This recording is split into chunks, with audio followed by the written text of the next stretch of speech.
Bonjour et bienvenue à cette première émission Québec en culture. La religion était très importante pour la majorité de la population il y a quelques décennies. Le nombre de pratiquants a beaucoup diminué dans les dernières années. Or, une fête religieuse chrétienne a réussi à persister dans le mode de vie québécois. Cette fête est célébrée d'une manière très particulière ici au Québec. Durant cette fête, nous célébrons la naissance de Jésus de Nazareth, qui est le fils de Joseph et de Marie. Pour que cette fête soit un succès, les familles devaient d'abord choisir leur sapin de Noël. Par contre, cet arbre ne devait pas être une épinette, sinon il devenait la honte du quartier. Après que la famille se soit réunie au grand complet chez quelqu'un, elle devait maintenant se rendre à la messe de minuit. La messe de minuit est un rituel chrétien qui a réussi à persister dans notre mode de vie. Les fidèles doivent parfois arriver 1 heure ou 2 heures à l'avance pour être assurés d'avoir une place dans l'établissement religieux. Parfois, la messe est tellement populaire que le prêtre doit en faire 2.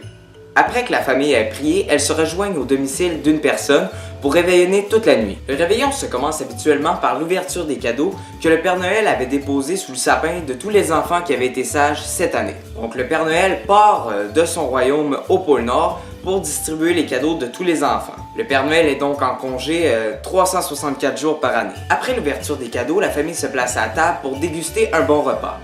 Ce repas est souvent composé d'atoka, de dinde, de bûches de Noël et de pâté à la viande. Durant ce souper, nous avons aussi la chance de déguster un des grands classiques de Noël, le gâteau aux fruits. C'est une tradition qui date du 18e siècle.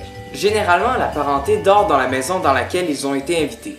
Ensuite, les invités retournent à leur domicile pour se retrouver 6 jours plus tard. Ils fêteront le Nouvel An le 31 décembre. Durant les jours qui séparent Noël du jour de l'an, nous pouvons profiter d'une ambiance féerique dans les quartiers du Vieux-Québec. De plus, plusieurs parades ont lieu durant cette période. Noël est donc une fête à laquelle les familles se rassemblent autour d'un bon repas pour célébrer la naissance de Jésus de Nazareth. Il reste maintenant une question à se poser. Si cette fête chrétienne restera encore dans le mode de vie et dans la culture des Québécois dans quelques années.